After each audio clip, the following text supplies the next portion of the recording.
Ipinaabot ng MBHTE ang pagbati kay Jamal Ramat Pandi matapos nitong makamit ang dalawang championship titles sa men's singles at doubles sa UAAP Season 88 Men's Badminton Tournament. Ang News Now sa report.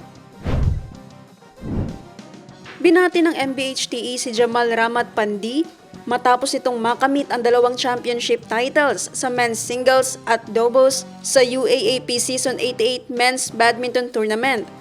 Ang kompetisyon ay isinagawa noong October 22, 2025. Si Jamal Ramat o JR ay minsan nang ipinamalas ang galing sa Bangsamoro Autonomous Region in Muslim Mindanao Athletic Association o BARMAA at patuloy na nagbibigay ng karangalan sa Bangsamoro bilang kinatawan ngayon ng Ateneo de Manila University kung saan siya rin ay ginawaran ng Rookie of the Year Award. Ayon sa MBHTE, ang sports journey nito mula sa Bangsamoro Courts hanggang sa UAAP stage ay tunay na inspirasyon umano sa lahat ng kabataang atleta sa rehiyon.